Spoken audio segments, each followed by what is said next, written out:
ஊடகவியாளர் விடுங்க, அவர் கொளுத்தி போட்டது தான் இது. அவர் ஒரு அசைன்மெண்ட்ல இருக்கிறாரு. நான் சொல்றேன் உங்களுக்கு, ஏகலைவன் அசைன்மெண்ட்ல இருக்கிறார். நான் சொல்றேன் உங்களுக்கு, வெளிப்படையா பேச மாட்டீங்களா? அப்ப ஏகலைவன் வந்து அசைன்மெண்ட், ஆமா ஆமா இல்ல ஏகலைவன் டிவிகே சேர ஆசைப்படுறாரு. ஆமா, டிவிகே தரப்புல இருந்து இவருக்கு வந்து பார்த்தீங்கன்னா ஒரு அசைன்மெண்ட் கொடுக்கப்படுது, அல்லது ஒரு அசைன்மெண்ட்டை விரும்பி ஏற்றுக்கிட்டார். ரெண்டுத்துல ஏதாவது ஒன்று. காரணம் என்னன்னா, ரொம்ப எளிமையாக ஒரே ஒரு கேள்வி கேட்குறேன். ஒரு வாரத்துக்கு முன்னாடி இதே சீமானை வந்து சாமான்னு சொன்ன அந்த லயலமணிக்கு மறுநாள் சீமானை குற்றம் சொன்ன அந்த குறை சொன்ன அந்த மறுநாள் அவருக்கு வந்து வாழ்த்து தெரிவிக்கிறீங்க. இது எப்படி சார்? இல்லை, அந்த வாழ்த்தை நீங்கள் சரியாக பார்த்துருக்கணும். ஏன்னா இல்லை இது ஏற்க முடியாது. ஏன்னா லயலாமணி ஏன் வாழ்த்துன்னு சொல்லிட்டு ஏகலைவன் சொல்லியிருந்தாரு. அவர் ஈழத்துக்காக போராடி போராட்டங்களை பங்கேற்று சீமானனோட இல்ல நீங்க கேள்வி கேட்டீங்க. நான் ஒரே வார்த்தை நான் சொல்றது ஒரு வார்த்தை. இது யாருன்னு பாருங்க சார். இதெல்லாம் விடுங்க, அதெல்லாம் நிறைய இதெல்லாம் நான் பாத்துறேன். நான் சீமானனையா லயலாமணி மேல பாருங்க, நான் கேட்கறது பாருங்க, நான் ஒரே வார்த்தை நான் கேட்க லயலாமணியை சீமான் வந்து ஆதரிக்கலாம். ஆனா வந்து ஏகலைவன் வந்து சொன்னாது உடனே தப்பாயிடுமா? ஒரே பேசுறீங்களா? ஒரு வாரத்துக்கு முன்னாடி 4 நாளைக்கு முன்னாடி ஒரு வாரத்துக்கு முன்னாடி இந்த லயலாமணி சீமான் நீங்க ஆதாரமா போட்டோ காட்டுறீங்க, கூட இருக்கிறத காட்டுறீங்க. இந்த லயலாமணி வந்து பார்த்தீங்கன்னா சீமான் சாமான் சொல்லி பேசும்போது ஏன் கண்டிக்கல? இதுக்கு பதில் சொல்லுங்க. நீங்க சொல்றதெல்லாம் ஒத்துக்கிறேன். ஒரு வாரத்துக்கு நாம் தமிழ் கட்சிக்காரர் அவரு திருப்பி அப்ப நான் இப்ப நாம் தமிழ் கட்சிக்காரர் அவரு யாரு? இப்ப அவரு நான் சொல்றேன், 1970 அந்த பதவி உருவாக்குனது. அந்த பதவியில இருந்தவங்க எத்தனை பேர்? 65 பேர் லயலாமணியோட சேர்த்து வரலாறு எடுத்து பேசுங்க.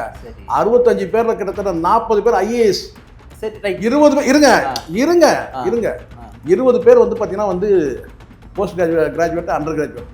லயலாமணி வந்து இருங்க முதுகலை பட்டம் திருப்பி இருங்க. அதை நீங்க சொல்லக்கூடாதுங்க, நீங்க சொல்லக்கூடாதுங்க. யார் சொல்லுவாங்க? நான் சொல்றேன், தமிழ்நாடு பாடநூல் கழகம் சொல்லணும். எடுத்து பாருங்க, அவர் தான் படிச்சிருக்காரு. திருப்பி நீங்க சொல்றீங்க, திருப்பி படிச்சிருக்காருன்னு. லயலாமணியே சொல்லல இன்னும் படிச்சேன்னு சொல்லிட்டு. எனக்கு தெரியும். திருப்பி நான் மறந்தேன். உங்களுக்கு தெரியல, அவர் கூட காலேஜ் போறீங்களா நீங்க? எனக்கு நல்லாவே சரி, யார் வேணா சொல்லிட்டீங்க, ஏங்க தமிழ்நாடு பாடநூல் கழகம் சொல்லல? நான் என்ன கேக்குறேன்னா, பாருங்க, நீங்க நேரா போங்க. நீங்க நேரா இருங்க நீங்க நேரா போங்க. உங்களுக்கு என்னன்னா, நான் சொல்றது அது கிடையாதுங்க. திண்டுக்கல் ஐயில் நான் சொல்றேன், வீரமணி வராத கோவம், நான் சொல்றது மேல வராத கோவம் பாருங்க. நீங்க என்ன சோளம்பாக்கு குமார் மேல வராத கோவம் பாருங்க, லயலாமணி மேல வருது. இங்க பாருங்க, நான் சொல்றது நல்லா புரிஞ்சுங்க. முடிஞ்சிருச்சு. ஒரு நிமிஷம். இப்போ ஏகலைவன் விட்டுறோம். 1000 விளக்கு தொகுதியில் போட்டியிட்ட இயக்குனர் அண்ணன் மு. களஞ்சியம் நாம் தமிழ் கட்சியோட மாநில ஒருங்கிணைப்பாளர் இன்னைக்கு கட்சி இருக்கிறாரு. அவர் வந்து வாழ்த்துற செய்தி மேலகத்தெல்லாம் கூட விட்டுருக்கு. சரிங்களா? சென்னை லைலாவில் இளங்கலை பட்டப்படிப்பு பயின்று அண்ணாமலை பல்கலைக்கழகத்தில் முதுகலை பட்டப்படிப்பு முடிந்து தற்பொழுது மாணவர் பட்ட ஆய்வில் ஈடுபட்டிருக்கும் உங்களின் கல்வி தகுதிக்கு தமிழ்நாடு பாடநூல் மற்றும் கல்வியியல் பணிகள் கழகத்தின் வாரிய தலைவர் பொறுப்பு மிகவும் பொருத்தமானது தம்பி. கல்வித்துறையில் உங்கள் அனுபவமும் சமூக அக்கறையும் தமிழக மாணவர்களின் எதிர்காலத்தை வளமாக்க பெரிதும் உதவும் என எண்ணுகிறேன். இந்த உயர்ந்த பொறுப்பில் நீங்கள் சிறக்க சாதனை படைக்க என் வாழ்த்துக்கள். இப்போ நான் நிறைய பேர்ல நாம பேர்ல சொல்ல மாட்டேன். இந்த இடத்துல நான் திருப்பி ஒரு விஷயம் நான் உங்களுக்கு சொல்றேன். ஒரே சீமானை பின்பற்றக்கூடிய நீங்க, நாம் தமிழ் கட்சியை பின்பற்றக்கூடிய நீங்க, அந்த தலைமை குறித்து வந்து ஒருத்தன் அவதூறா பேசும்போது அதை கண்டிக்காத நீங்க, ஆனா ஒரு வாரம் கழிச்சு பார்த்தீங்கன்னா பதவி ஏற்கும்போது வாழ்த்து சொல்றீங்கன்னா நீங்க யாருன்னு கேட்கறேன். நான் முதல்ல என்ன சொல்ல வரீங்க? நீங்க சீமானுக்கு என்ன விசுவாசமா இருந்தீங்க? நாம் தமிழ் கட்சிக்கு என்ன விசுவாசமா இருந்தீங்க? என்ன சொல்றீங்கன்னா, வாழ்த்து சொன்னவங்களா நாம் தமிழ் கட்சிக்கு துரோகிகள் சொல்றீங்க. நான் திருப்பி நான் சொல்ல வரேன், நான் துரோகி அந்த லிஸ்டுக்கு நான் ஏன் சார் துரோகின்னு சொல்லணும்? நான் கேட்கிற ஒரு கேள்விக்கு பதில். வாய்ஸ் ஆஃப் தமிழ்நாடு பார்வையாளர்களுக்கு வணக்கம். இன்றைய சிறப்பு நேர்காணலில் நம்ம இணைந்திருப்பவர் அரசியல் விமர்சகர் திரு சேகர ஜெய்சங்கர் அவர்கள். வணக்கம். வணக்கம் பிரதாப். வணக்கம். நாம் தமிழ் கட்சியில என்ன நடக்கிறது? மாநில ஒருங்கிணைப்பாளர்லாம் வெளியேறிட்டே இருக்காங்க. அதில் முக்கியமாக வந்து முத்துப்பாண்டி நமக்கு என்ன தெரியும், சீமான் கூட ரொம்ப நெருக்கமாக பயணித்த ஒருத்தர். இன்னொருத்தருமே வெளியேற போகிறதா எனக்கு தெரியும். பட் அவர் சொல்லாமல் நான் சொல்லக்கூடாது. ஆனால் வெளியேறிடுவாங்க. என்னுடைய கணிப்பு சரினா வெளியேறிடுவார் அவர். அதே போல் அவரை ஆதரித்து பேசக்கூடிய ஊடகவியலாளர்கள், குறிப்பாக ஏகலைவன் ஐயா கூட பார்த்தீங்கன்னா பல விமர்சனங்களை வந்து முன்வைக்கிறாங்க. கார்ட்டூனிஸ்ட் பாலாசிரியர் விமர்சனங்களை வந்து முன்வைக்கிறாங்க. என்ன நாம் தமிழ் கட்சியில் வந்து இவ்வளோ முரண்கள், இவ்வளோ விமர்சனங்கள் வர்றதுக்கு என்ன காரணம்? திமுகவோட நெருங்கிட்டாருன்னா இல்லை நெருங்க போறாருன்னா? அப்படி இல்லை, ஒரு காரணம் வந்து தேவைப்படுது. இப்போ ரொம்ப நியாயப்பார்வையில் நீங்கள் பாருங்க. இப்போ இவங்க சொல்லக்கூடியவங்க எல்லாருமே விலகக்கூடியவர்கள் சொல்லக்கூடியது என்னன்னா, திருமண நிகழ்வில் போயிட்டு சீமான் வந்து பங்கேற்றாரு, பக்கத்தில் உட்காந்து பேசினாரு, இவ்வளோதான் குற்றச்சாட்டு. கூட்டணிக்கு போய் பேச்சுவார்த்தை நடத்திட்டாரு, அந்த மாதிரிலாம் எதுவுமே இல்லை. ம். ஒரு திருமண நிகழ்வை பற்றினா ஏன் அவர் நெருக்கம் பாராட்டினாரு ம். அப்படின்னு சொல்கிறாங்கல்ல. திருமண நிகழ்வே இல்லை, ம். அதனால தான் நாங்கள் வந்து அதிருப்தி இருக்குது எங்களுக்கு, நாங்கள் வெளியேறோன்னு சொல்கிறாங்க இல்லையா. ம். அவர் ஊடகவியலாளர் விடுங்க, அவர் கொளுத்தி போட்டது தான் இது. ம். இப்போ வந்து அவர் ஒரு அசைன்மெண்ட்டில் இருக்கிறாரு, நான் சொல்கிறேன் உங்களுக்கு. ஏகலைவன் ஏகலைவன் அசைன்மெண்ட்டில் இருக்கிறார், நான் சொல்கிறேன் உங்களுக்கு. இப்போது அது யாரும் நம்ப போகிறதில்ல, அது நம்புறாங்களா இல்லையா நான் சொல்கிறேன். முதல் கட்டமாக அவர் அசைன்மெண்ட் இருக்காருன்னு சொன்னீங்கன்னா நான் சொல்கிறேன் இருங்க. இதே தமிழ் தேசிய சாதனை பல பேர் உங்களை வந்து விமர்சனம் பண்ணுவாங்க. இருங்க, நான் சொல்கிறத கேளுங்க. எனக்கு அதை பற்றிலாம் கவலையே கிடையாது. ஒரே ஒரு முடியை பிடிங்கி விட்டு போயிரு. அதனால தான் முடி இவ்வளோ போனதுக்கு காரணம் என்னன்னு நினைக்கிறீங்க நீங்கள்? அதை பற்றி நான் கவலையே பட மாட்டேன். ஆனால் என் மனசில் இருக்கிறத நான் சொல்லிடுவேன். அதே சமயத்தில் பொய்யா புரட்டா நான் சொல்லணும்னு எனக்கு அவசியமே கிடையாது. அதுவும் நான் உறுதியாக நிற்பேன். தப்பான விஷயம்னு சொன்னால் அது யார் எந்த நிலையில் இருந்தாலும் நான் போல்டாக சொல்வேன்.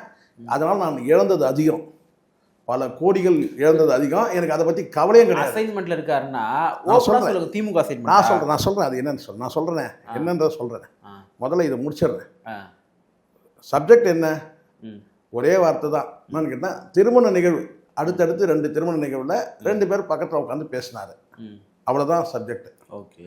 இப்போ நான் ஒன்று தான் நான் கேட்குறேன். இதே சீமான், சாட்டை துரைமுருகன், இன்னும் கூட இருக்கிற தோழர்கள் எல்லோரும் சேர்ந்து போய் முக ஸ்டாலின் வீட்டிலேயே போய் பார்த்தாங்க. அது துக்க நிகழ்வுக்கு நான் வந்து துக்க விசாரிக்கிறதுக்கு போனோம்னு சொல்லிட்டு முத்துவோட துக்க நிகழ்வுக்கு போயிருந்தாங்க. இது எல்லாருக்கும் தெரியல. அப்போ ஏன் எதுவும் சொல்லவே இல்லை? இத்தனைக்கும் துக்க நிகழ்வுன்றது வந்து பார்த்திங்கன்னா முத்து, அந்த முத்துவோட குடும்பம் ஒன்று தனியாக இருக்க தான் செய்யுது. அவங்களுடைய மகன்கிட்ட போயோ இல்லை வந்து துக்கம் விசாரிக்கல. போனது யாருக்குன்னு கேட்டால் ஸ்டாலின். காரணம்னா அந்த குடும்பங்களுக்கு இன்றைக்கி வந்து ஹெட்டே யாருன்னு கேட்டிங்கன்னா ஸ்டாலின் தான். ஒட்டுமொத்த குடும்பத்துக்கு, கலைஞர் குடும்பத்துக்கு இன்றைக்கி என்ன தான் மூத்தவர்கள் இருந்தாலும் கூட பார்த்திங்கன்னா ஒரு ஹெட்டு யாருன்னு கேட்டிங்கன்னா இன்றைக்கி வந்து ஸ்டாலின் தான். அப்படி அந்த அடிப்படையில் இவங்க போனாங்க, துக்கம் விசாரித்தாங்க. அதுக்கு பிறகு பல சர்ச்சைகள் உருவாச்சு. உங்களுக்கு தெரியும், பொட்டி வாங்கிட்டாருன்னு சொல்லிட்டு அதே திராவிட இயக்க ஊடகங்கள்லேயே பின்னாடி கலரி விட்டாங்க. அன்றைக்கி அந்த இந்த தாவேக்கெல்லாம் இப்போ இல்லை. நான் என்ன கேட்குறேன்னா சொல்ல வரேன், சொல்ல நீங்கள் கேட்டுருங்க. என்ன இல்லை, இப்போ இந்த மேடையில் போய் பேசுகிறாரு பக்கத்துல அதெல்லாம் கூட விட்டுருங்க. திமுக சார்பாக ஒரு பொது வேட்பாளர் நிறுத்த போகிறாங்க. இல்லை இருங்க, முதல்ல மறுக்க மாட்டேங்க. முதல்ல ஒரு விஷயம். முதல்ல வந்து பார்த்தீங்கன்னா இது மாதிரி வந்து ஒரு விஷயத்த வந்து பேசுகிறாங்க. வந்து பக்கத்தில் ஏன் வந்து உட்காந்து பேசினாரு, தூரமாக வந்துட வேண்டியது தானே, இது வந்து ஒரு பின்னடைவு இது கட்சிக்கு அப்படின்ற மாதிரிலாம் சொல்லிட்டு குற்றம் சாட்டுறாங்க. வந்து ஒருத்தர் வந்து மறைமுகமாக சொல்கிறாரு, ஒருத்தர் நேரடியாக வந்து என்ன செய்கிறாரு, மாண்புன்னு சொல்கிறாங்க, அது மானங்கட்ட மாண்பு அப்படின்ற மாதிரி ஒரு தடிமனான வார்த்தையை ஊடகவியாளர்கள் வந்து ஏகலைவன் வைக்கிறாருன்னு வச்சுங்க. அது கிண்டல் அடிக்கிற மாதிரி தான் இருக்குது. சரி, நான் கேட்குறது ஒன்றுன்னு கேட்டேன்னா, இதுக்கு இவ்வளோ எதிர்ப்பு தெரிவிக்கிறேங்க. வீட்லேயே போய் துக்கம் விசாரிக்கும் போது அப்போ ஏன் கடந்து போனீங்க? அன்னைக்கு ஏன் பேசவே இல்லை? அப்போ இந்த இடத்துல தான் வேற. நான் என்ன சொல்கிறேன், திருமணிகள் கூட விட்டுருங்க. இப்போ நாம் தமிழ் கட்சியோ சீமானையோ திமுக அப்படியே வருடி கொடுக்குது, என்ன காரணம்? இல்லை நீங்கள் ஒரு விஷயம் இல்லை, அவங்க எதிர்த்தரப்பில் இருக்க எல்லா ஆஸ்பெக்டையும் யோசிப்பாங்க. என்னென்ன அதிமுகவோட கூட்டணிக்கு போலாமான்னு கூட யோசிப்பாங்க. அது ரைட், நம்ம ஹீல்ட் ஆகலாமா, நம்ம ஹீல்ட் ஆகலாமா தான். இல்லை நான் சொல்கிறேன், இந்த இடத்துல சீமான் வந்து அவருடைய அணுகுமுறையில் நீங்களே கூர்ந்து கவனிங்க. சரி, இது எனக்கு இருங்க நான் சொல்லி முடிச்சிடறேன். ஏகலைவனுக்கு வந்து அசைன்மெண்ட் கொடுத்தாங்கன்னு சொன்னீங்க. இல்லை நான் சொல்கிறேன் அதுதான் சொல்ல வரேன். இப்போ அதுதான் இப்போ நான் சொல்ல வரேன், நீங்கள் உள்ளே வந்துட்டீங்க. இப்போ நான் சொல்கிறது என்னென்னா, மீண்டும் அந்த காணொலி பாருங்கள். சீமான் அவர்கள் நேராக வந்து போய் ஸ்டாலின் எங்கே இருக்கிறாருன்னு தேடி பார்த்து அவர்கிட்ட போய் வந்து குனிஞ்சு கை கொடுத்துருந்தாருன்னா நீங்கள் சொல்கிறது சரி. சீமான் ஒரு இருக்கையில் உட்காந்துருக்காரு, பக்கத்தில் உட்காந்துருக்கும் போது பார்த்தீங்கன்னா முற்றிலுமாக திரும்பிக்கிறார். வைகோ பக்கம் திரும்பக்கூடாதுன்றதுக்காக திரும்பிக்கிறார். அந்த காட்சியை பாருங்கள். அந்த காட்சியை பார்த்து மட்டும்தான் நான் பேசிகிட்டு இருக்கிறேன். யார் சொல்கிறதும் நான் கேட்க மாட்டேன். அவர் பேசுகிறத மறுபடியும் இந்த வீடியோ போட்டு பாருங்கள், க்ளோஸ்அப் பண்ணி பாருங்கள். எப்படி இந்த சில படங்களில் வந்து இந்த க்ரைம் சம்மந்தமான படங்களை க்ளோஸ்அப் பண்ணி காட்டுவாங்க பாருங்கள் கம்ப்யூட்டர், அது மாதிரி க்ளோஸ்அப் பண்ணி பாருங்கள். சீமான் அவர்கள் அவர் முகத்தை ஈயாடலை, அவர் வந்து அப்படியே தான் அமைதியாக தான் இருக்கிறார். ஆனால் ஸ்டாலினுடைய அப்ரோச் தான் வந்து பார்த்தோன்னா திரும்பிக்கிறார். ஏன்னா பக்கத்தில் வைகோ இருக்கிறாரு, அந்த பக்கம் திரும்பக்கூடாது சொல்லி. அதே மாதிரி உதயநிதி பார்த்தீங்கன்னா கையை பிடிச்சி கூட்டு போய் உட்கார வைக்கிறத பார்க்குறோம். அதனால் இது வந்து சரி, அதனால தான் நான் கேட்குறேன்னா, இதுக்கு நீங்கள் தப்பிதம் கற்பிக்கிறீங்களே. ஏன் வந்து முன்னாடி ஸ்டாலின் வீட்டில் போய் உட்காந்து குழுவாக போய் உட்காந்து பேசினாங்கல்ல, அன்றைக்கி ஏன் வந்து இந்த ஏகலைவன் பேசலை, இந்த மற்றொரு நபர்கள் வந்து சரி, பேசுறாங்க. ஏகலைவனுக்கு அசைன்மெண்ட் கொடுத்தது யாரு? அதனால இப்ப என்னன்னா இந்த ஆட்சி மாற்றம் வந்த பிறகு பலருக்கும் வந்து பாத்தீங்கன்னா ஒரு ஈர்ப்பு ஏற்பட்டிருக்கு டிவிகே மேல. காரணம் என்னன்னு நான் சொல்றேன், நடிகர்கள் மட்டுமே கிடையாது, மீடியா பர்சனுங்க எல்லாருக்குமே இருக்கு. என்னன்னு கேட்டீங்கன்னா வரக்கூடிய தேர்தல் உள்ளாட்சி தேர்தல். ரெண்டாவது வந்து பாத்தீங்கன்னா அது ஏன்றது என்னால தான் கரெக்டா சொல்ல முடியும் சொல்லுங்க பிரதாப். ஏன்னா இன்னைக்கு வந்து பிரபலமானவர்கள் எல்லாருமே வந்து வலை வீசக்கூடிய சூழல் இருக்கு. டிவிகே தரப்புல இருந்து ஏதாவது ஒரு ஆயுதத்தை போட்டு ஒரு என்ன சொல்ல கேட்டா ஒரு ஏதோ ஒன்று போட்டு என்ன செய்ய கேட்டா பிடிக்கிற மாதிரி. இப்போ உங்களுக்கு தெரியும் நினைக்கிறேன், இந்த மீன் இந்த தூண்டில் போடும்போது பார்த்தீங்கன்னா பூச்சி. எனக்கு தெரிஞ்சு இருங்க நான் சொல்றேன், முடிச்சிடறேன். எனக்கு தெரிஞ்சு டிவிக்கு யாரையும் வலை போட்டு தூக்குற மாதிரி தெரியல, எல்லாரும் வந்து இங்க இருங்கடா. இப்போ கேட்டிங்களா, இதுதான் நான் சொல்ல வரேன், இதைத்தான் நானும் சொல்ல வரேன். பல பேருக்கு என்னன்னு கேட்டிங்கன்னா நடிகர்களுக்காக இருக்கட்டும், ஊடகத்தில் பணியாற்றக்கூடியவர்களாக இருக்கட்டும், அல்லது மாற்றுக் கட்சியில் இருக்கிறவங்களும் கூட இருக்கட்டும், அவங்களுக்கெல்லாம் என்னன்னு கேட்டிங்கன்னா டிவிகே பக்கம் போகிறதுக்கு ஒரு காரணம் தேவைப்படுது. டிவிகே பக்கம் அவங்க நீங்கள் சொல்கிறது கரெக்டு தான். ஆனால் வந்து பார்த்தீங்கன்னா அவங்க வலை வீச முன்னாடி வந்து எப்படின்னு கேட்டிங்கன்னா ஒரு தூண்டில் எடுக்கணும், அந்த ஊக்கில் வந்து பார்த்தீங்கன்னா புழு சொருவணும், அதுக்கப்புறம் தூண்டில போடணும், ரொம்ப நேரம் காத்திருக்கணும், சிக்கின பிறகு தூக்கணும். இப்போ அப்படி கிடையாது, வேகமாக தூக்கி வந்து ஒரு வீச வேண்டியது ஏதோ ஒரு பொருளை தின்பண்டத்தை.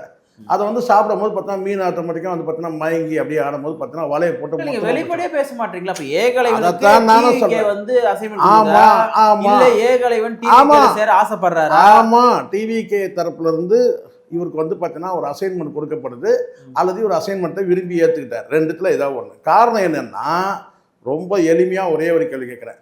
உங்களுக்கு ரொம்ப நீங்கள் 7வது அறிவு உள்ளவர், நீங்கள் அவ்வளோ தூரம் போவேனா, வெறும் 6 அறிவுக்குள்ளவே சொல்லுங்கள். ஏகலைவன் சொன்ன குற்றச்சாட்டு என்ன? திருமண நிகழ்வில் போகிறாங்க, கையை வந்து பார்த்தீங்கன்னா கையை பிடிச்சி உட்கார வைக்கிறாங்க, அவங்களுக்குள்ள ஒரு கூட்டணி பந்தம் உருவாது. இதுதான் வந்து மறைமுகமாக நீங்கள் சொல்லி நாங்கள் இவ்வளோ காலம் கஷ்டப்பட்டுமே, அவங்கள உறவாரிங்களே போகிறீங்களே வரீங்களே அப்படி சொல்கிறாங்க. அப்போ உள்ளபடியே நீங்கள் வந்து பார்த்தீங்கன்னா ஒரு வாரத்துக்கு முன்னாடி இதே சீமானை வந்து சாமான்னு சொன்ன அந்த லயலமணிக்கு மறுநாள் சீமானை குற்றம் சொன்ன அந்த குறை சொன்ன அந்த மறுநாள் அவருக்கு வந்து வாழ்த்து தெரிவிக்கிறீங்க. இது எப்படி சார்? இல்லை, அந்த வாழ்த்தை நீங்கள் சரியாக பார்த்துருக்கணும். ஏன்னா இல்லை இது ஏற்க முடியாது. ஏன்னா லயலாமணி ஏன் வாழ்த்துன்னு சொல்லிட்டு ஏகலைவன் சொல்லியிருந்தாரு. அவர் ஈழத்துக்காக போராடி உண்ணாவிரதம் போராட்டங்களை பங்கேற்று சீமானனோட இது இல்ல. நீங்க கேள்வி கேட்டீங்க, பாருங்க நான் ஒரே வார்த்தை நான் சொல்றது ஒரு வார்த்தை. இது யாருன்னு பாருங்க சார். இதெல்லாம் விடுங்க, அதெல்லாம் நிறைய பாருங்க, இதெல்லாம் நான் பாத்துறேன். நான் சீமானனையா லயலாமணி மேல பாருங்க, நான் கேட்க பாருங்க, நான் ஒரே வார்த்தை நான் கேட்க லயலாமணியை சீமான் வந்து ஆதரிக்கலாம், ஆனா வந்து ஏகலைவன் வந்து சொன்னாது உடனே தப்பாயிடுமா? ஒரே பேசுறீங்களா? நான் கேட்குற கேள்வியே அறிவார்ந்த கேள்வி. அதனால தான் 7வது அறிவு 6 அறிவு. இப்போ நீங்கள் 7 அறிவுக்கு போங்க. ஒரே வார்த்தை நான் சொல்றது அது கிடையாது. அப்படியே நீங்கள் வந்து பார்த்தீங்கன்னா இன்னைக்கு வரைக்கும் வந்து பார்த்தீங்கன்னா நீங்கள் வந்து நாம் தமிழ் கட்சி விட்டு போயிட்டேன், நான் ஆதரவாளர் வந்து விலகிட்டேன்னா நீங்கள் இன்னைக்கு வரைக்கும் கூட இந்த நிமிஷம் வரைக்கும் சொல்ல. அப்படி இவ்வளோ லயலாமணியோட புகழ் பாடக்கூடிய நீங்கள் ஒரு வாரத்துக்கு முன்னாடி 4 நாளைக்கு முன்னாடி ஒரு வாரத்துக்கு முன்னாடி இந்த லயலாமணி சீமான் நீங்க ஆதாரமா போட்டோ காட்டுறீங்க, கூட இருக்கிறத காட்டுறீங்க. இந்த லயலாமணி வந்து பார்த்தீங்கன்னா சீமான் சாமான்னு சொல்லி பேசும்போது ஏன் கண்டிக்கல? இதுக்கு பதில் சொல்லுங்க. நீங்க சொல்றதெல்லாம் ஒத்துக்கிறேன். ஒரு வாரத்துக்கு நாம் தமிழ் கட்சிக்காரர் அவரு திருப்பி அப்ப நான் இப்ப நாம் தமிழ் கட்சிக்காரர் அவரு யாரு? இப்ப அவரு இது சீமான் அண்ணா லயலாமணி. நான் சொல்றது உங்களுக்கு புரியலையே? நான் கேட்கறது புரிஞ்சுங்க, நான் சொல்றது புரிஞ்சுங்க. நான் கேட்டது உங்களுக்கு புரியலையா? உங்களுக்கு அறிவார்ந்த பிள்ளைகள் பார்க்குறாங்க, நான் முட்டாள் கிடையாது. நான் கேட்கறது ஒன்னே ஒன்று தான். இன்னைக்கு வந்து நீங்க என்ன சொன்னீங்கன்னா மு.க. ஸ்டாலின் வந்து பார்த்தீங்கன்னா சீமான் கரம் பற்றி வந்து உதயநிதி கரம் பற்றி பேசினாருன்னு நீங்க சொல்றீங்க. உட்கார வச்சு நீங்க வந்து தப்புன்னு சொல்லக்கூடிய ஆள், நீங்க குறை சொல்லக்கூடிய ஆள். இந்த லயலாமணி வந்து பார்த்தீங்கன்னா சீமான் குறித்து அவ்வளோ இவர் சொல்லக்கூடிய பல விஷயங்கள் நீங்க பார்க்கணும். அன்னைக்கு என்ன பேசினாங்க, அன்னைக்கு என்ன பண்ணாங்க, என்ன மாதிரி நடவடிக்கை எடுத்தாங்க, தம்பிகள் மீது என்ன பண்ணாங்க, இதெல்லாம் நீங்க பேசுறீங்க. அதுதான் நீங்க சொல்றீங்க கல்யாணத்தப்போ நீங்க ஏன் வந்து போயிட்டு கை கொடுத்தீங்கன்னு கேட்குறீங்க. நான் கேட்கறது என்னன்னா இந்த லயலாமணி வந்து சீமான் குறித்து சாமான் சொல்லிட்டு நீங்க பேசும்போது அதை ஒரு வார்த்தை கண்டிச்சிடலாமே. இன்னைக்கு நீங்க வாழ்த்து சொல்றீங்கல்ல, தப்பு கிடையாது, ரைட், நான் ஒத்துக்கிறேன். ஒரு ஊடகவியலாளர் நீங்க வந்து பார்த்தீங்கன்னா வாழ்த்து சொல்லிட்டீங்க, நான் அக்செப்ட் பண்ணிக்கிறேன். ஆனா இதே நபர் ஒரு வாரம் முன்னாடி வந்து பார்த்தீங்கன்னா சீமான் சாமான் பேசும்போது ஏன் உங்களால கண்டிக்கணும்னு தோணல? சாட்டை துரைமுருகன் கண்டிச்சிருக்காரு. நான் திருப்பி நான் சாட்டை நான் கேட்கறது இது பாரு, அப்ப இது ஏன் நீங்க சொல்லணும்? வாழ்த்துறதுக்கும் கண்டிக்கிறதுக்கும் திருப்பி நீங்க என்னங்க பேசுறீங்க? நீங்க புரிஞ்சு பேசுறீங்களா? நீங்க வாழ்த்து சொன்னது நான் தப்புன்னு சொல்லுங்க. இன்னைக்கு அவர் வந்து பதவி ஏற்று வாழ்த்தினா, ஒரு வாரத்துக்கு முன்னாடி சீமான் அவர்கள் வந்து பார்த்தீங்கன்னா உதயநிதியை கை கொடுக்கறத வந்து பார்த்தீங்கன்னா நீங்க குறை சொல்ற நீங்க, இன்னொரு கட்சியில இருக்கக்கூடிய வந்து பார்த்தீங்கன்னா ஒரு நபர் வந்து சீமான் சாமான் சொல்லி ஆபாசமா பேசும்போது அதை ஏன் கண்டிச்சு பேசல? ஏன் கண்டிச்சு ஒரு வீடியோ போடல? இப்போ சிவாஜி கிருஷ்ணமூர்த்தி திமுக இருக்காரு, அவர் வந்து ஒரு 3ஆம் தர பேச்சாளர். அவர் பேசுறதுக்கெல்லாம் இந்த வீடியோ எல்லாரும் பார்த்துட்டு எல்லாரும் பார்க்கறாங்க. நான் கேட்கிறேன், அப்ப அந்த சிவாஜி கிருஷ்ணமூர்த்தி நாளைக்கு வந்து பாத்தீங்கன்னா வந்து தமிழ்நாடு பாடநூல் கழக தலைவரா போறதுக்கு அப்ப வாழ்த்து சொல்லுவீங்களா நீங்க? அப்படிலாம் ஒரு தப்பு நான் கேட்கறது நீங்க புரியல. உதாரணம் லயலாமணி வந்து ஏன் கண்டிக்கல நான் கேட்கறது இல்ல. பாருங்க, நான் சொல்றேன் லயலாமணி விடுங்க, எந்த மணியோ ஒரு மணிங்க, புரியுதா சொல்றது? இங்க ஒரு வார்த்தை நீங்க சொல்றீங்க, உதயநிதி கை கொடுக்கறது தவறுன்றீங்க. சரி, நான் சொல்றேன் சரிங்க தவறுங்கிறாங்க, அதுக்கு நீங்க மேற்கோள் காட்டுறீங்க நிறைய விஷயத்த. அதே சீமான் வந்து நாம் தமிழர் கட்சி தலைவரை இன்னொரு கட்சியை சார்ந்தவன் ஆபாசமா பேசுறான், அப்ப நீங்க கண்டிக்கல.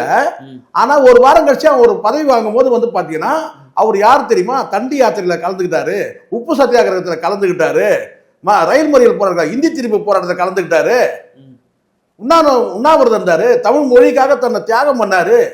என்னங்க பேச்சு? நியாயமா பேசுறோம் பிரதாப், நம்ம யாருக்கும் தேவையில்ல. நேற்று பேசுறானுங்க, அசிங்கமா பேசுறானுங்க, சீமான்கிட்ட காசு வாங்கிட்டு பேசுறது. ஏய், அப்புறம் ஏதாவது சொல்லிடுறாங்க. சீமானு கொடுக்குற இடத்துல நான் இருக்கிறேன், இது வரைக்கும் கொடுக்கல, அது வேற விஷயம். கொடுக்குற இடத்துல இருக்கிறேன், வாங்குற இடத்துல நான் எப்பவுமே கிடையாது, யாருக்கிட்டையுமே கிடையாதுடா. அதை முதல்ல புரிஞ்சுக்கணும். வரலாறு, ஒருத்தருடைய வரலாறு தெரிஞ்சு பேசுங்க. நான் வந்து அசைன்மெண்ட் நான் எதுக்கு சொல்ல வரேன்னா, ஒரு காணொளி போட்டீங்க, அது வரைக்கும் சொல்லுவாங்க தெரியுமா, எங்க அப்பா குதிரைக்குள்ள இல்லை அப்படின்னுவாங்க. அப்படிதான் ஒரு காணொளி போட்டீங்க, அவர் வந்து உப்பு சத்தியாகிரகத்தை கலந்துக்கிட்டாரு, தண்டி யாத்திரையில் கலந்துக்கிட்டாரு, இந்தி திருப்பி போராட்டத்தை வந்து எதிர்த்தாரு, அப்படின்னு இந்தி திருப்பி போராட்டத்தை கலந்துக்கிட்டாரு அப்படிலாம் நீங்க சொன்னீங்க, ரைட்டு. அதுக்கப்புறம் மறுநாள் வந்து பார்த்தீங்கன்னா இன்னொரு வீடியோ போடுறீங்க. இன்னொரு வீடியோ போட்டு அவர் யார் தெரியுங்களா? அவர் வந்து பார்த்தீங்கன்னா ஒரு கிராஜுவேட் சொல்லி நான் அதுக்கப்புறம் கேள்விப்பட்டேன். அவர் ஏன்னா எல்லாரும் வந்து நீங்கள் என்ன சொன்னால் அவருக்கு அனுபவம் என்ன சொன்னீங்க, அவர் வேலை என்ன தெரியுங்களா? அவருடைய வேலை என்னன்னா மயில்சாமி எல்லாத்தையும் பார்த்துப்பாரு, அண்ணாதுரை எல்லாத்தையும் பார்த்துப்பாருங்க. அவருடைய வேலைன்னு கேட்டால் வர புத்தகத்தை வந்து பார்த்தீங்கன்னா பேக் பண்ணி பண்டல் பண்ணி அனுப்புகிற வேலை தான் அவருக்கு. தமிழ்நாடு பாடநூல் கழகத்துக்கு தலைவர்னா எவ்வளோ வேலை இருக்குது தெரியுமா? அதை நீங்கள் மறைச்சி 1000 குழு இருக்கு, அத்தனை குழுவையும் நிர்வாகம் பண்ணக்கூடியவர். அந்த மயில்சாமி அண்ணாதுரைக்கும் சேர்த்து தலைவர் யார் தெரியுமா? லயலாமணி. நான் சொல்றேன், 1970 அந்த பதவி உருவாக்குனது. அந்த பதவியில இருந்தவங்க எத்தனை பேர்? 65 பேர் லயலாமணியோட சேர்த்து. வரலாறு எடுத்து பேசுங்க. 65 பேர்ல கிட்டத்தட்ட 40 பேர் IAS, 20 பேர் இருங்க 20 பேர் வந்து பாத்தீங்கன்னா வந்து போஸ்ட் கிராஜுவேட் அண்டர் கிராஜுவேட். லயலாமணி வந்து இருங்க, முதுகலை பட்டம் திருப்பி இருங்க. அது நீங்க சொல்லக்கூடாதுங்க, நீங்க சொல்லக்கூடாதுங்க. யார் சொல்லுவாங்க? நான் சொல்றேன், தமிழ்நாடு பாடநூல் கழகம் சொல்லணும். எடுத்து பாருங்க, அவர் தான் படிச்சிருக்காரு. திருப்பி நீங்க சொல்றீங்க, திருப்பி படிச்சிருக்காருன்னு. லயலாமணியே சொல்லல இன்னும் படிச்சேன்னு சொல்லிட்டு. எனக்கு தெரியும். திருப்பி நான் மறந்தேன். உங்களுக்கு தெரியல, அவர் கூட காலேஜ் போறீங்களா நீங்க? எனக்கு நல்லாவே சரி, யார் வேணா சொல்லுங்க, ஏங்க தமிழ்நாடு பாடநூல் கழகம் சொல்லல? நான் என்ன கேக்குறேன்னா, பாருங்க, நீங்க நேரா போங்க, நீங்க நேரா நீங்க நேரா போங்க. உங்களுக்கு என்னன்னா, நான் சொல்றது அது கிடையாதுங்க. திண்டுக்கல் ஐயில் நான் சொல்றேன், வீரமணி வராத கோவம், நான் சொல்றது மேல வராத கோவம் பாருங்க. நீங்க என்ன சாடம்பாக்கு குமார் மேல வராத கோவம் பாருங்க, லயலாமணி மேல வருது. இங்க பாருங்க, நான் சொல்றது நல்லா புரிஞ்சுங்க, நியாயமா நான் பேசுறேன். 65 பேர் 1970 வந்து 40 பேர் வந்து பார்த்தீங்கன்னா இந்திய ஆட்சி பணி படிச்சவங்க, முடிச்சவங்க, சரிங்களா? அதுக்கு பிறகு ரிட்டையர்டா இருந்தவங்களாம் வந்திருக்கிறாங்க. அதுக்கு பிறகு வந்து பார்த்தீங்கன்னா 20 பேர் போஸ்ட் கிராஜுவேட், அண்டர் கிராஜுவேட், ஒரு 5 பேர் வந்து பார்த்தீங்கன்னா வந்து கல்வி தகுதியே இல்லை. இந்த லியோனி உட்பட, இந்த லியோனி ஒரு ரூல்ஸ் தான் தெரியுமா போன ஆட்சியில்? அப்படிதான் நான் பேசுவேன். ஏங்க பொம்பளைங்க இடுப்பை பற்றி பேசுறதுன்னா அப்புறம் வந்து நீங்கள் என்ன பேசுங்க, எவனா தான் என்னங்க? நான் அப்புறம் நான் திமுக காசு வாங்கிட்டு சொம்புன்னுவானுங்க, அப்புறம் வந்து 200 ரூபா ஊப்பிடுவானுங்க. அவன் பேசுறது அவனுங்க தகுதி இல்லை. நீ டீச்சர் சொல்லலாம் ஸ்கூல்ல, டீச்சர் அப்படிதானே பேசுவேன். டீச்சர் ஏங்க பெண்கள் இடுப்பை பற்றி பேசுறது கனிமொழியாக கழுவி ஊத்துனாங்க அவனை. நீங்க வேற அதெல்லாம் விடுங்க, தப்புனா தப்பு. ஸ்கூல் டீச்சர் நீங்க ஒரு பதவியில் இருக்கீங்கன்னா அந்த பதவிக்குள்ள கண்ணியத்தோடு நடந்துக்கணும். பிரச்சனையே இப்போ அதுதான். வளர்மதி இருந்தாங்க, வளர்மதி எப்படி பட்ட பேச்சாளர் உங்களுக்கு தெரியுமா? இன்னைக்கு இருக்க வளர்மதி தான் உங்களுக்கு தெரியும். ஒரு 30 வருஷத்துக்கு முன்னாடி இந்த வளர்மதி உங்களுக்கு தெரியுமா? எம்ஜிஆர் வந்து பார்த்தீங்கன்னா கொண்டு வரப்பட்டதே இருக்குன்னா திமுகவில் வந்து பார்த்தீங்கன்னா பதிலுக்கு பதில் சாடு. ஒரு சிவாஜி கிருஷ்ணமூர்த்தி யாரு, வளர்மதி யாரு? அந்த காலத்து இருங்க, நான் இருக்கிறத சொல்லித்தானே தெரியலன்னா உங்களுக்கு சொல்லுங்க. தெரியும் தான் சொன்னங்க. இந்த வளர்மதி இருந்திருக்கிறாங்க, அந்த பதவியில் இருந்திருக்கிறாங்க. ஒரு 5 பேர் இருந்திருக்கிறாங்க அந்த பதவியில். அந்த பதவி நீங்க கூகுளில் போய் பாருங்க, இல்லை நீங்க அந்த போய் இன்கமெண்ட்ஸ் போர்டு தனியாக இருக்காங்க போய் பாருங்க.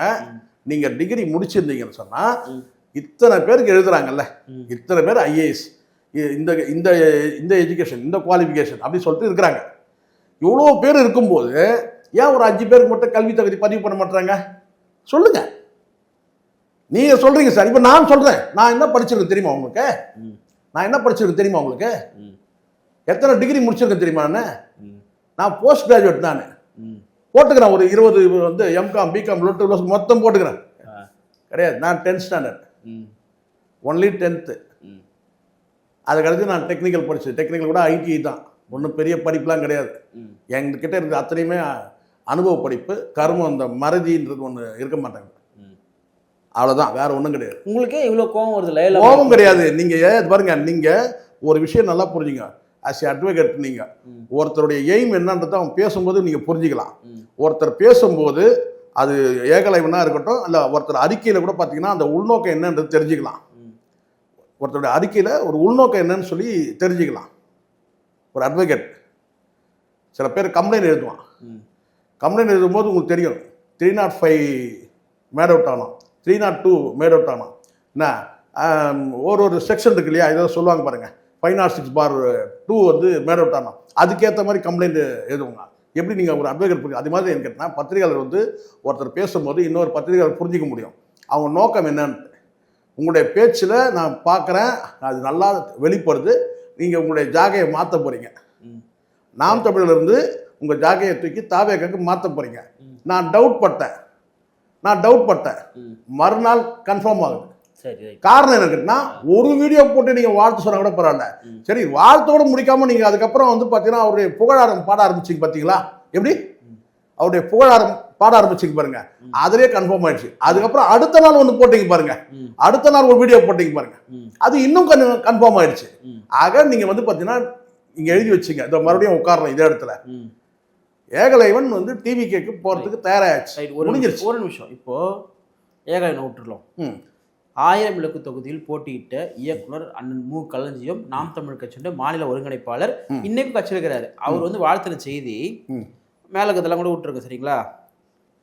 சென்னை லைலாவில் இளங்கலை பட்டப்படிப்பு பயின்று அண்ணாமலை பல்கலைக்கழகத்தில் முதுகலை பட்டப்படிப்பு முடித்து தற்பொழுது மாணவர் பட்ட ஆய்வில் ஈடுபட்டிருக்கும் உங்களின் கல்வி தகுதிக்கு தமிழ்நாடு பாடநூல் மற்றும் கல்வியியல் பணிகள் கழகத்தின் வாரிய தலைவர் பொறுப்பு மிகவும் பொருத்தமானது தம்பி. கல்வித்துறையில் உங்கள் அனுபவமும் சமூக அக்கறையும் தமிழக மாணவர்களின் எதிர்காலத்தை வளமாக்க பெரிதும் உதவும் என எண்ணுகிறேன். இந்த உயர்ந்த பொறுப்பில் நீங்கள் சிறக்க சாதனை படைக்க என் வாழ்த்துக்கள். இப்போ நான் நிறைய பேர்ல நாம பேர்ல சொல்ல மாட்டேன். இந்த இடத்துல நான் திருப்பி ஒரு விஷயம் நான் உங்களுக்கு சொல்றேன். ஒரே வார்த்தை தான், அவருடைய அனுபவம் அந்த நான் என்ன கேட்கறது தெரியுமா, யார் வேணா நீங்க எத்தனை பேர் சொல்லிங்க தெரியும், 10 பேர் சொல்லுங்க சார். நான் கேட்கறது அது ஒன்னே ஒண்ணு, அதுக்கு மட்டும் உங்ககிட்ட அந்த பதில் வர மாட்டேது. நீங்க இப்ப 2 பேர் சொன்னீங்க, அவங்க வாழ்த்து சொல்றது எனக்கு பிரச்சனை கிடையாது. ஆனா நான் வாழ்த்து கிடையாது, நீங்க வந்து எலிஜிபிள், உங்களுடைய அனுபவம் பாருங்க, எலிஜிபிள் பாருங்க, நீங்க சொல்லக்கூடாதுங்க எலிஜிபிள்னா. நான் திருப்பி நான் சொல்றது புரிஞ்சுங்க. நான் ஒரே வார்த்தை, நீங்க எலிஜிபிள் சொல்லி நீங்க வாழ்த்து சொல்றீங்க, எனக்கு அது பிரச்சனை எனக்கு கிடையாது. அவர் எலிஜிபிளா இருக்கட்டும், எலிஜிபிள் இல்லைன்றது பார்த்தீங்கன்னா அடுத்த நடவடிக்கையில தெரிஞ்சிட போகுது. எனக்கு பிரச்சனை அது கிடையாது. இங்க எலிஜிபிள் இல்லைன்னா யார் எலிஜிபிள்னு சொல்லி பார்த்தீங்கன்னாக்கா, நீங்க வந்து எங்கிருந்து எம்ஜிஆர் இருந்து கொண்டு வந்துடலாம், முதலமைச்சருக்கு எலிஜிபிளா இருந்து, ஏன் காமராஜர் கொண்டு வந்துடலாம், காமராஜர் படிக்கவே இல்லைன்னாங்க. பிரச்சனை அது கிடையாது, செயல்படும் போது தான் தெரியும். வெறும் கல்வி அறிவு மட்டுமே வச்சுட்டு காமராஜர் கல்வி அறிவு இருந்துச்சா? இருங்க, அதான் தெரியும். நான் என்ன கேட்கிறேன், நான் சொல்ல வர்றது உங்களுக்கு புரியல. இவங்க அத்தனை பேர் நீங்க சொல்லக்கூடிய நபர்கள்லாம் நாம் தமிழ் கட்சியை சார்ந்தவங்களா இல்லையா? ஒரே கேள்வி. மாநில ஒருங்கிணைப்பாளர் அவ்வளவுதானே. அப்ப சீமானை சாமான்னு சொன்ன இந்த லயலாமையை ஏன் கண்டிக்கலன்னு கேட்கிறேன். அதுக்கு பதில் இல்லை உங்கள்கிட்ட, அதுக்கு பதில் இல்லை உங்கள்கிட்ட. அவங்க தான் சொல்லணும். முடிஞ்சிச்சா? அத்தோடு விடுங்க. நீங்க யார வேணா சொல்லுங்க சார். இந்த நபர் ஒரு வாரத்துக்கு முன்னாடி சீமானை சீமான்லாம் ஒரு ஆளா அப்படின்னு சொன்ன நபர், முடிச்சு விட்டாச்சுன்னு சொன்ன நபர். சரி, கலைஞர் ஏன் வாழ்த்துறாரு? இப்ப புரியுதுங்களா? இதுக்கு நீங்க ஒரே காரணம் நான் சொன்னேன்னு கேட்டா யார் ரூட்ல நான் சொல்லிடுவேன். புரியுதா சொல்றது? நான் கூட சொல்லுவேன் கேட்டா இவர் யார் தெரியுமா, அவர் யார் தெரியும். நான் சொல்றேன் ஜான் ஆரோக்கியசாமி வந்து என் கூட பழகின விதத்துல பல பேர் என்னென்னவோ சொல்லலாம்.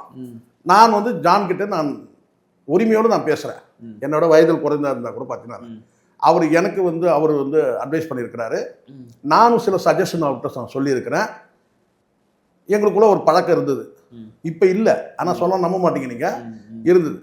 ஆனால் அந்த அந்த அடிப்படையில் நான் சொல்கிறேன்னு கேட்டிங்கன்னா நேற்றைய தினம் ஒருத்தர் பேசும்போது சொல்கிறார், யாரோ வந்து அட்வைசரெல்லாம் வந்துட்டாங்க. எடப்பாடி பழனிசாமி எடுத்துங்க, வியூக அமைப்பாளர்லாம் இன்னைக்கு அரசியல் ஆலோசகர் வந்துட்டாங்க. அரசியல் வியூக அமைப்பாளர் தாங்க ஆலோசகராக வர முடியும், அரசியல் ஆலோசகராக முடியும். அரசியல் வியூக அமைப்பாளர்லாம் இன்னைக்கு அரசியல் ஆலோசகராக வந்துட்டாங்க. வேற யார் வருவாங்க? அரசியல் ஆலோசகர்ன்றது வியூக அமைப்பாளர். அப்போ நான் அந்த அடிப்படையில் நான் சொல்கிறேன், எனக்கு பரிச்சயமானவர், என்னுடைய வந்து பார்த்தீங்கன்னா அன்புக்குரியவர், என்னுடைய நட்புக்குரியவர். நான் வந்து சொல்கிறேன்னு கேட்டால் ஜான் ஆரோக்கியசாமி ஃபிட்டு அப்படின்னு சொல்கிறேன். அவருக்கு நான் வாழ்த்து கூட நான் சொல்கிறேன். உங்களுக்கு பிடிச்சவரை நீங்கள் ஃபிட்டுன்னு சொல்கிறீங்க, புரிஞ்சுங்களா? இப்போ உங்களுக்கு பிடிச்ச பிரச்சனை இப்போ அது கிடையாது. நான் கேட்குற கேள்வி மறுபடியும் நான் அந்த கேள்விக்கு வரேன். நீங்கள் ஒரு கேள்வி, நான் வந்து ஒரு பத்திரிகையாளர், அவ்வளோதான். நான் நாம் தமிழ் கட்சியில் மெம்பர்னு சொன்னேன்னா இல்லையா? ஆதரிக்கிறது வேற, மெம்பர்ஷிப்பாக இருந்து செயல்படுறது வேற. திரும்ப சொல், நான் ஓட்டு போடுறது அந்த ஆதரிக்கிறேன், நான் ஓட்டு போட்டு ஆதரிக்கிறேன், அவ்வளோதான். ஆனால் நீங்கள் அப்படி கிடையாது. அவரோட சேர்ந்து களத்தில் நின்று போராடி இருக்கீங்க, வேலை செஞ்சுருக்கீங்க, நீங்கள் உடன் பயணிச்சிருக்கீங்க. நீங்கள் வந்து என்ன செய்றீங்க கேட்டிங்கன்னா, இந்த வாழ்த்து சொன்னதை நான் பிரச்சனையே சொல்ல. லயலமணிக்கு நீங்கள் இன்னும் இல்லை, நீங்கள் நேராக பொக்கே கொண்டு போய் கொடுங்க, மாலை போடுங்க, மரியாதை பண்ணுங்க, எல்லாம் பண்ணுங்க. ஆனால் அந்த லயலமணி ஒரு வாரத்துக்கு முன்னாடி சீமான் பற்றி பேசும்போது அப்போ உங்கள் விசுவாசம் எங்கே போச்சு? என் கேள்வி அதுதான். லயலமணி அன்றைக்கு சாதாரண ஒரு கட்சியினுடைய பாருங்க, சாதாரண கீதாரணெல்லாம் தேவையில்லை. பாருங்க, எனக்கு பாருங்க பேசுனா பாருங்க, இந்த வழ குழன்னா எனக்கு பிடிக்காது. சாதாரண சோதாரண அதெல்லாம் கிடையாது. இந்த லயலமணி இன்னொரு கட்சியை சார்ந்தவர், தமிழ் தேசிய வந்து கொள்கையை மூச்சாக எடுத்துட்டு இருக்க நீங்க, சீமானை பின்பற்றக்கூடிய நீங்க, நாம் தமிழ் கட்சியை பின்பற்றக்கூடிய நீங்க, அந்த தலைமை குறித்து வந்து ஒருத்தர் அவதூறா பேசும்போது அதை கண்டிக்காத நீங்க, ஆனா ஒரு வாரம் கழிச்சு பார்த்தீங்கன்னா பதவி ஏற்கும்போது வாழ்த்து சொல்றீங்கன்னா நீங்க யாருன்னு கேட்கறேன். நான் முதல்ல என்ன சொல்ல வரீங்க? நீங்க சீமானுக்கு என்ன விசுவாசமா இருந்தீங்க, நாம் தமிழ் கட்சிக்கு என்ன விசுவாசமா இருந்தீங்க? என்ன சொல்றீங்கன்னா வாழ்த்து சொன்னவங்களா நாம் தமிழ் கட்சியுடைய துரோகிகள் சொல்றீங்க. நான் திருப்பி நான் சொல்ல வரேன், நான் துரோகி அந்த லிஸ்டுக்கு நான் ஏன் சார் துரோகின்னு சொல்லணும்? நான் கேட்கிற ஒரு கேள்விக்கு பதில் நான் என்ன கேட்கறேன்னா, இன்னைக்கு நீங்க வாழ்த்து சொன்னீங்களா சார், நீங்க நாளைக்கே போங்க சார், சிகப்பு கம்பளம் விரிங்க, பாராட்டு விழா நடத்துங்க, எல்லாம் பண்ணுங்க. ஆனா ஏன் வந்து இதே நம்பர் ஒரு வாரத்துக்கு முன்னாடி பேசும்போது ஏன் கண்டிக்கிறேன்? இப்போ நீங்க கேட்பீங்க, நீங்க கண்டிச்சுலான்ட்டு. நான் சொல்றேன், நான் கண்டிச்சேன். ஆனாலும் நான் கண்டிக்க வேண்டிய அவசியம் கூட கிடையாது. காரணம் கேட்டா நான் ஆதரிக்கிற இடத்துல தான் நான் இருக்கிறேன். சீமானுடைய போர்ப்படை தளபதி நான் கிடையாது, அவரை பின்பற்றி நடக்கக்கூடிய நபரும் கிடையாது. ஆனால் அந்த தமிழ் தேசிய வந்து கொள்கையை ஆதரிக்கிறேன், சித்தாந்தத்தை ஆதரிக்கிறேன், அதனால நான் சீமானை ஆதரிக்கிறேன், அவ்வளவுதான். ஆனா நீங்க அப்படி கிடையாதுல்ல. நீங்க களத்தில் நின்று போராடுறவங்க, சீமானோட நீங்க பயணிக்கிறவங்க. அப்போ உங்க தலைமையை வந்து ஒருத்தர் இழிவுபடுத்தி பேசும்போது அதை நீங்க வந்து ஒரு சடங்கு சம்பிரதாயத்தை கூட நீங்க கண்டிக்க மாட்டீங்க. ஆனா அதே நபர் வந்து பாத்தீங்கன்னா ஒரு பதவி வாங்கிட்ட உடனே கேட்டா அவர் யார் தெரியுமா? உப்பு சத்தியாகிரகத்தை கலந்துட்ட தண்டி யாத்திரை கலந்து லயலாமணி மேல லயலாமணி தெரியுமா உங்களுக்கு? நீங்க சொன்னீங்க லயலாமணி சொன்னீங்க. லயலாமணி வந்து பாத்தீங்கன்னா புஷியானதை நான் கடுமையா வந்து தாக்கி பேசும்போது இந்த நபர் 2024 ஆரம்ப கட்டத்தில் இதே புஷியானதால் வந்து அனுப்பப்பட்டு அவருடைய ஒரு ஏஜென்ட்டாக வந்து என்னை சந்தித்து ஒரு பார்க்கில், அதுவும் வந்து என்னை வந்து ஆஃபீஸில் சந்திக்கணும்னு சொன்னப்பல, அப்போ நான் சொன்னேன், நான் ஆஃபீஸ் கிடையாதுப்பா, நான் ஒரு நாடோடி, நான் இது ஆஃபீஸில் எனக்கு கிடையாது, நான் அப்படியே சும்மா அப்படியே வந்து மொபைலில் வந்து வந்துட்டு இருக்கேன் வேலைன்னு, அப்படி மொபைல் பத்திரிகையாளர் தானே அப்படி சொன்னேன். என்னை சந்திங்கன்னா ஈவினிங் வந்து அண்ணா நகர் டவர் பார்க் வந்திருப்பாங்க. அதே மாதிரி 4 பேரோட வந்து என்னை வந்து பார்த்து என்னை வந்து பார்த்தீங்கன்னா வந்து பேசிட்டு போனார். அப்போ நான் சொல்லிட்டேன், எதுக்குப்பா நீங்கள் வந்தேன்னு சொல்லி கேட்டேன். வந்து சொன்ன கேட்டதுக்கு, இல்லை நான் சும்மா பார்த்துட்டு கூட சேர்ந்து ஒரு ஃபோட்டோ எடுத்து சொன்னேன். நான் ஷார்ட்ஸ் போட்டு வாக்கிங்கில் இருக்கிறேன், நான் ஷார்ட்ஸ் போட்டுருக்கிறேன், நான் ஃபோட்டோ எப்படி எடுத்தால் நல்லா இருக்கும்னு சொல்லிட்டு, சரி அது வரைக்கும் ஆஃப் வரைக்கும் எடுப்பான்னு சொல்லிட்டு அதுக்கப்புறம் ஆஃப் பண்ணி வந்து எடுத்துகிட்டு போன தவிர எந்த சூழ்நிலையும் இதே லயலமணிக்கு தெரியும் சேகுவாரா எப்படின்னு.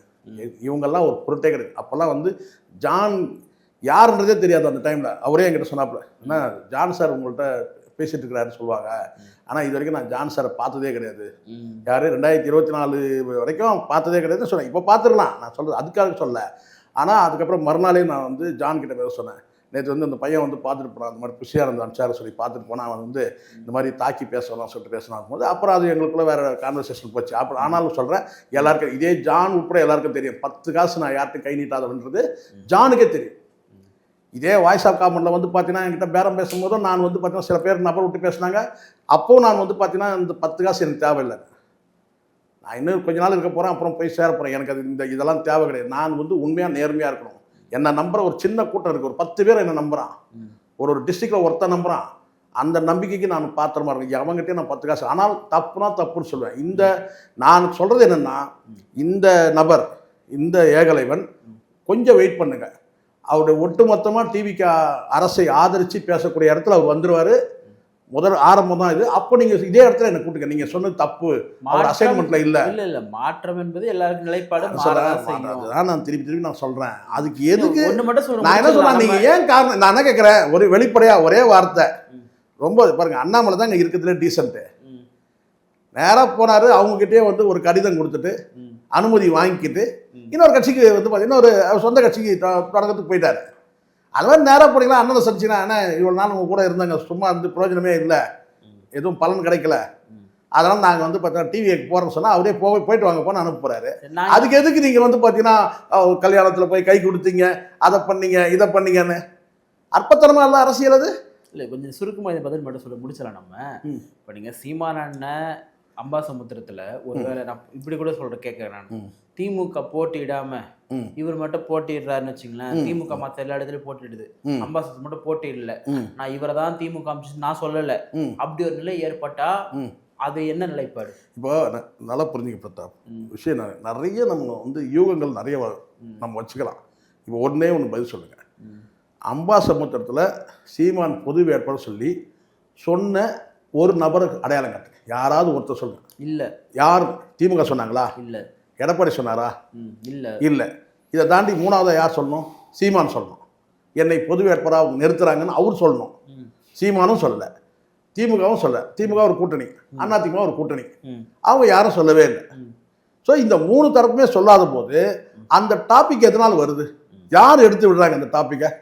அப்போ இங்கே சில வியூக அரசியலில் சில ஒரு என்ன சொன்னா ஒரு இருங்க வியூக அரசியலில் நான் நடக்க சொல்ல பாருங்க, இப்படி ஒரு கருத்தை எடுத்து விடுறது தான். இப்போ நான் ஒன்று சொல்கிறேன் பாருங்க, அதிமுக திமுகவும் ஒன்றா சேர போகிறாங்க அப்படின்னு சொல்கிறாங்கல்ல, அதிமுக திமுக ஒன்றா சேர போகிறாங்கன்னு சொல்லிட்டு, இது சம்மந்தமாக வந்து ஒன்று யார் சொல்லணும்?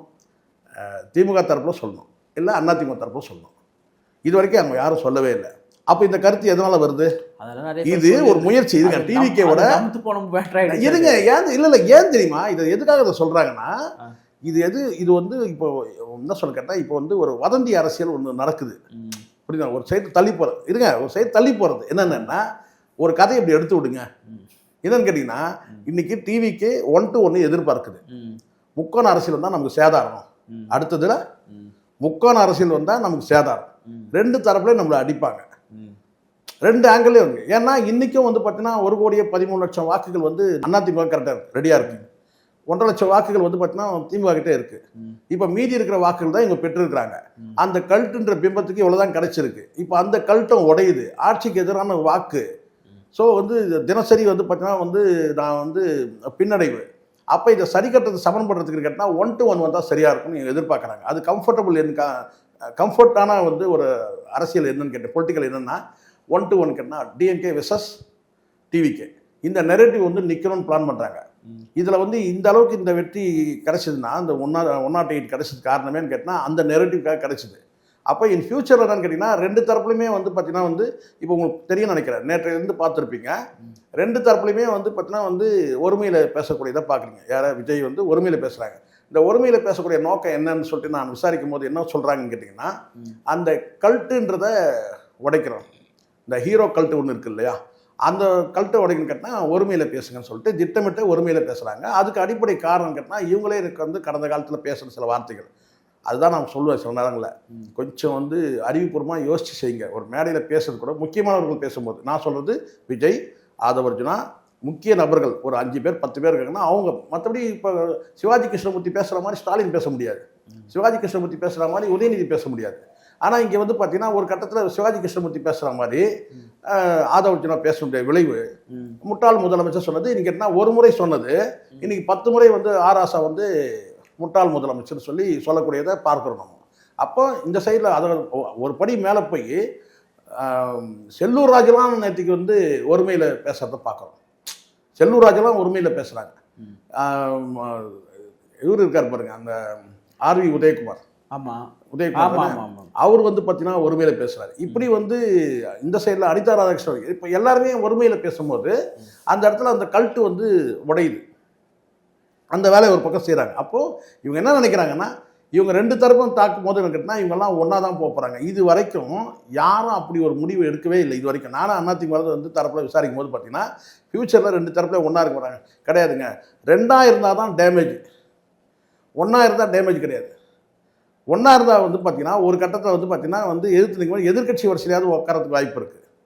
ஆனால் இங்கே வந்து பார்த்தீங்கன்னா மும்முனை போட்டின்னு வரும்போது பார்த்தீங்கன்னா மீண்டும் வந்து பார்த்தீங்கன்னா அதிமுகக்கான அந்த வாக்குகளை வந்து அவங்க வந்து பார்த்தீங்கன்னா அதாவது டிவிக்கு பக்கம் போன அந்த அதிமுக வாக்குகளை இவங்க பறிப்பாங்க, திமுகவும் பறிக்கும். அப்போ 2 சைட்லேருந்து பறிக்கும் போது என்ன ஆகும்? இப்போ ஒரு மாந்தோட்டத்தில் போய் ஒரு மாங்கனி பறிக்கும் போது பார்த்தீங்கன்னா 2 பேர் போய் பறிச்சாருன்னா அது என்ன ஆகும்? மரத்துக்கு இழப்பு. ஆனால் 2 பக்கமும் வந்து பார்த்தீங்கன்னா வந்து சீக்கிரமாக வந்து வாக்குகளை வந்து அதுதான் ஒரு எக்ஸாம்பிள். என்னென்னு கேட்டால் ஒரு மாமரத்தில் போய் நீங்கள் பறிக்கும் போது சிங்கிளாக ஒருத்தர் பறிச்சாருன்னா ஒரு நாளைக்கு எவ்வளோ பறிக்க முடியும்? ஆனால் 2 பேர் போய் பறிச்சாங்கன்னா என்ன ஆகும்? அப்படி தான் வந்து அதனால் என்ன நினைக்கிறாங்கன்னா 1 to 1 வரணும்னு எதிர்பார்க்குறாங்க. அதனால என்ன செய்யறாங்க, ஒரு யூகத்தை கிளப்பி விடுறாங்க. இதை தாண்டி ஒரு விஷயம் என்னென்னா, நாம் தமிழர் கட்சி வந்து பார்த்தீங்கன்னா எதிர்காலத்தில் இன்றைக்கி இருக்கிற அந்த 15,000 வாக்குகள் 20,000 வாக்குகள் பெற்றால் கூட இனி வரும் காலத்தில் அந்த அலைன்னு ஒன்று இருக்க போகிறதில்ல. விஜய் அலைன்னு ஒன்று வந்து முடிஞ்சிச்சு. விஜய் அலை நெக்ஸ்ட் வந்து பார்த்தீங்கன்னா விஜய் வந்து பார்த்தீங்கன்னா வந்து ஒன்று கொள்கை அரசியல் நிற்கணும், அல்லது வந்து பார்த்தீங்கன்னா விஜய் செய்த திட்டங்கள் இதுதான் வந்து இந்த நடிகருக்குள்ள அந்த அலை வந்து இனி வரப்போகிறது கிடையாது. சரிங்களா? அப்போ இந்த இடத்துல வந்து கேட்டிங்கன்னா இங்கே கணிசமான வாக்குகள் தான் வெற்றி தோல்வியை முடிவு செய்யும். ஒரு 20,000 வாக்குகள் வச்சு அந்த 20,000 வாக்குகள் வந்து பார்த்தீங்கன்னா சீமானுக்கிட்ட இருக்கு. அப்போ இவங்க என்ன நினைக்கிறாங்கன்னா சீமானையும் ஒரே பக்கம் தள்ளிடணும்னு நினைக்கிறாங்க. இவங்கெல்லாம் ஒரு அணி, நான் ஒரு தனி. இவங்கெல்லாம் ஒரு அணி. சீமான் வந்து பார்த்தா ஒருத்தரை எதிர்க்கிறதுக்கு பாருங்கள் எவ்வளோ பேர் சேர்றாங்கன்னு சொல்லும்போது சொல்லணுன்ற அதை எதிர்பார்க்குறது அந்த வியூகத்தை வைக்கிறாங்க. அப்படி ஒரு நெரட்டிவ் செட் பண்ணுறாங்க. அப்போ என்ன செய்யுங்கன்னா சீமானையும் அப்படி தள்ளி விடுங்க. சீமான் வந்து ஒருபோது நான் சொல்கிற மாதிரி எழுதி வச்சுருந்தீங்க. நான் இப்போ யார் கூட ஆதவர்ஜன மாதிரி நம்மளும் பேசுவோம், எழுதி வச்சுக்கோங்கன்னு. இப்போ நான் சொல்கிறேன் பாருங்க, சீமான் ஒருபோதும் வந்து அவ்வளோ எளிதாக நீங்கள் நினைக்கிற அளவுக்கு ஒரு வியூகத்தில் வந்து சோட போனவர் கிடையாது.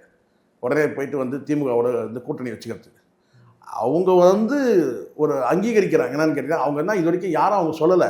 இந்த திருமண மண்டபத்தில் போய் கைப்பிடிச்சி பேசுகிறாங்க அப்படின்னு சொன்னால் இதை வந்து நான் கேட்டால் சீமான் மீதான அந்த என்ன சொன்ன அந்த எதிர்ப்பு வந்து பார்த்தீங்கன்னா, ஏன்னா இனி வரும் காலங்களில் சீமான் வந்து திராவிடத்தை வந்து பார்த்தீங்கன்னா யார் ஆளுங்கட்சியோ அவங்கள தான் அடிக்கணும், நம்மளை வந்து டேமேஜ் பண்ண வேணாம்னு நினைக்கிறாங்க.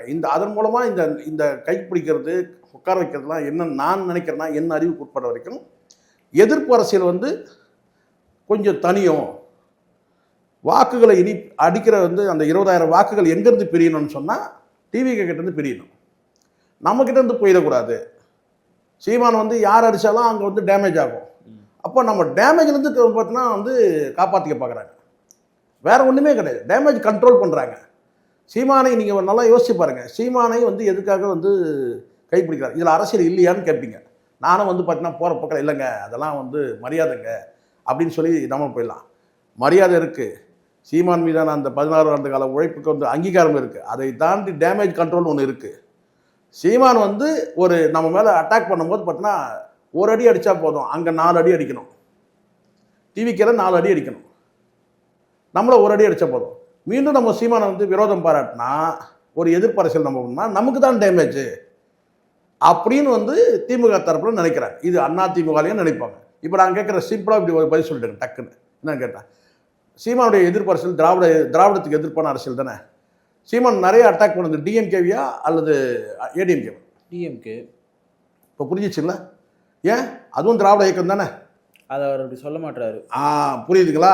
அதுதான் இப்போ அவர் சொல்ல மாட்டார். ஏடிஎம்கே ஒரு கணக்கே அதுதாங்க இப்போ என்ன சொல்லுங்கன்னா 2 திராவிடம் தானே. ஆனால் திராவிட எதிர்ப்பில் வந்து பார்த்தீங்கன்னா திமுக தான் முனைப்பு காட்டுறாரு. காரணம் என்ன கேட்டால் ஈழத்துலேருந்து அது தொடங்குது. ஈழ இனப்படுகொலையிலிருந்து தொடங்குது. அப்போ ஒருபோதும் வந்து பார்த்தீங்கன்னா வந்து திமுக கூட்டணிக்கு போயிடுவாருன்னா நான் நினைக்கல. ஆனால் அவங்க என்ன நினைக்கிறதுனா டேமேஜ் கண்ட்ரோல்ன்ற அந்த இதை வந்து எடுக்கிறாங்க. அப்போ இந்த இடத்துல வந்து பார்த்தீங்கன்னா போன முறை எப்படி வந்து அதிமுக ஒரு மென்மையான ஒரு தாக்குதல், அதே மாதிரி திமுகவுக்கும் மென்மையான தாக்குதல் இருக்கும். ஆனால் வன்மையான தாக்குதல் இருக்கிறதுனா வந்து டிவிகே தரப்பில் இருக்கும். இவ்வளோதான் சிம்பிள், இதுதான் மேட்ரு. இதை தாண்டி கூட்டணிலாம் நான் நம்பலை, என் அறிவுக்கு உட்பட்ட வரைக்கும் நான் நம்பலை. அந்த தப்பான முடிவு அவர் எடுக்கவும் மாட்டார். அவருக்கு தெரியும் அப்படி பண்ணால் என்ன டேமேஜ் ஆகுன்றது அவருக்கு தெரியும். ஆனால் அதுக்குள்ளே நீங்கள் என்ன செய்றீங்கன்னா இந்த அரசியல் நுணுக்கமான அரசியல் புரியாமல் இப்போ வீழ்த்தப்பட வேண்டியது யார்? இதே வந்து பார்த்தீங்கன்னா பெரியாரை அடையாளமாக வச்சிருக்கிற டிவிகே தான். தமிழ் தேசியத்தை சும்மா ஊருகா மாதிரி வச்சுக்கிட்டு அரசியல் பண்ணக்கூடிய இன்னைக்கு டிவிகேவை எதிர்க்கணும். அதுதான் வந்து நோக்கம். அப்போ இந்த இடத்துல என்ன கேட்டால் மென்மை எப்படி இருந்தாலும் வெற்றி தோல்வியை நிர்ணயிக்கிற இடத்துல யார் இருக்கிறாங்கன்னா சீமானுக்கு. அதனால தான் அவங்க என்ன சொல்கிறாங்க, டிவிகேல என்ன சொல்கிறாங்கன்னா ஒரு பக்கம் தள்ளி விடுங்க, அந்த சைடே சீமான் போயிட்டோம், தனியாக அவர் ஒரு 20,000 வந்து இப்போ 2 பேரும் பழத்தை பறிக்கும்போது அவர் ஒரு பக்கம் வந்து பைய எடுத்துகிட்டு வந்து அவர் ஒரு பக்கம் பறிப்பார். அப்போ டேமேஜ் இருக்கும். நிறைய எதிர்ப்பு இருக்கும்போது இவங்களாம் எதிர்ப்பெல்லாம் ஒரு பக்கமாக தள்ளிட்டோம் நமக்கு ஈஸி. ஆனால் தனித்தனியாக இருக்கும்போது பார்த்தீங்கன்னா நம்ம வந்து சேதாரம் அதிகம்னு நினைக்கிறோம். இதுதான் உண்மை. நிகழ்ச்சியில் பங்கேற்று பல்வேறு கருத்துக்களை பகிர்ந்ததற்காக நன்றி. நன்றி.